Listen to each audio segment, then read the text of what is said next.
આપ જોઈ રહ્યા છો સ્પાર્ક ટુડે ન્યૂઝ। નૂતન વર્ષના આગમન અને 31મી ઉજવણીને ધ્યાનમાં રાખી ખેડા જિલ્લા પોલીસ અત્યંત સતર્ક બની છે। જિલ્લાભરમાં કાયદો અને વ્યવસ્થા જળવાઈ રહે તે માટે પોલીસ દ્વારા ખાસ એક્શન પ્લાન તૈયાર કરવામાં આવ્યો છે।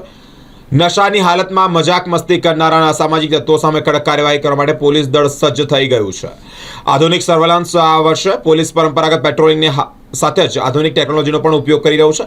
ખેડા જિલ્લામાં ફાર્મ હાઉસ, કેનાલના કિનારા, રહેણાંક વિસ્તારોના ધાબા પર થતી ગેરકાયદેસર દારૂની પાર્ટીઓ પર નજર રાખવા ડ્રોન કેમેરા તૈનાત કરવામાં આવ્યા છે। આ ડ્રોન દ્વારા નિર્જન જગ્યા અને ખાનગી મિલકતો પર થતી પ્રવૃત્તિઓનું રિયલ ટાઈમિંગ મોનિટરિંગ પણ કરવામાં આવશે।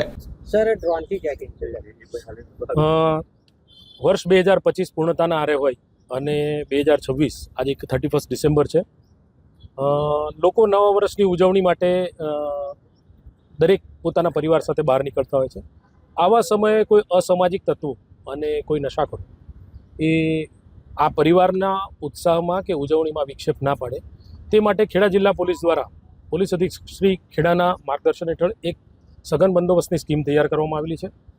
જે સ્કીમની અંદર સ્ટેટિક પોઈન્ટો મૂકવામાં આવેલા છે, નાકાબંધી, વાહન ચેકિંગના પોઈન્ટો, અને એ તમામ પોઈન્ટો ઉપર પોલીસ દ્વારા બ્રેથ એનાલાઇઝર કે જે કોઈ નશાકારક પીણું પીધેલું હશે તો એને ટ્રેસ કરી શકે તેના માટે બ્રેથ એનાલાઇઝરનો ઉપયોગ કરવામાં આવશે તમામ પોલીસ સ્ટેશનોમાં।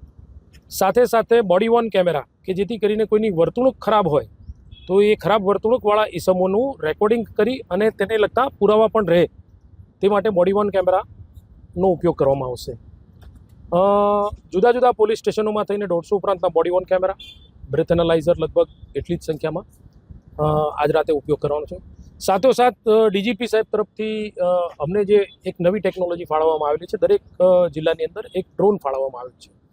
આ ડ્રોનની ખાસિયત એ છે કે તે નાઇટ વિઝન ફેસિલિટી સાથેનું ડ્રોન છે અને ડ્રોન જે છે એની રેન્જ જે કહેવાય કે બિયોન્ડ વિઝ્યુઅલ રેન્જ છે, એટલે કે તમને ડ્રોન દેખાશે નહીં પરંતુ એ ડ્રોન એ વિસ્તારની અંદરના લગભગ 5 કિલોમીટર વિસ્તારની અંદરમાં સર્વેલન્સ કરી શકે છે અને 40 મીટર સુધીનું ઝૂમ એટલે 40x ઝૂમ ફેસિલિટી સાથેનું આ એક ડ્રોન છે, જેના પરિણામે જ્યારે ડ્રોન તમને તમારી વિઝ્યુઅલ રેન્જમાં ન હોય પરંતુ નીચે હરતા ફરતા લોકોના કે કોઈ જગ્યાએ ફાર્મ હાઉસ છે, ધાબા છે, કોઈ હોટલો છે કે રોડ ઉપર અન્ય કોઈ જગ્યાએ કેનાલ વિસ્તાર છે તો તે જગ્યાઓમાં જો કોઈ વ્યક્તિ કોઈ ગેરકાયદેસર પ્રવૃત્તિ કરતું હશે તો તેના ફોટોગ્રાફ્સ પડી જશે, તેના જીપીએસ લોકેશન મળી જશે અને આવી પ્રવૃત્તિઓનું ઓટો રેકોર્ડિંગ થઈ જશે।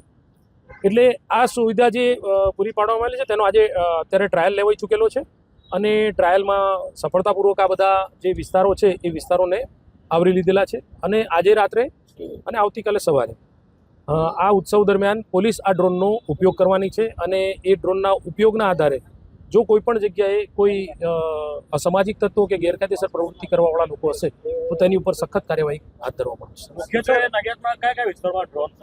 નડિયાદની અંદર જે કેનાલ વિસ્તાર છે, રિંગ રોડ છે નડિયાદનો, તેમજ જ્યાં વધુ પ્રમાણમાં લોકો ભેગા થાય છે, વાણિયાવાડ છે કે મિશન રોડ છે, એ વિસ્તારો કે જે જગ્યાએ ઉજવણી થાય છે જેથી પરિવાર સાથે આવેલા લોકો શાંતિપૂર્વક ઉજવણી કરી શકે તો આ તમામ વિસ્તારો અને નડિયાદની આજુબાજુમાં આવેલા ફાર્મ હાઉસ કે જે પણ આ ડ્રોનની રેન્જમાં છે એ તમામ ફાર્મ હાઉસ વગેરે પર પણ આ ડ્રોનથી નિગરાની રાતના રાખવામાં આવનાર છે। સર આ ડ્રોનનો ઉપયોગ ખાલી 31st માટે જ છે કે પછી નહીં? આ ડ્રોન હવે જિલ્લામાં ફાળવેલું છે એટલે તમામ નાના મોટી લો એન્ડ ઓર્ડરના બંદોબસ્ત હશે કે કોઈક જગ્યાએ પોલીસને ડ્રોનનો ઉપયોગ કરી કોઈ અકસ્માત છે કે અન્ય કોઈ પ્રવૃત્તિ થતી હશે ત્યાં પણ આ ડ્રોનનો રેગ્યુલર યુઝ કરવામાં આવશે।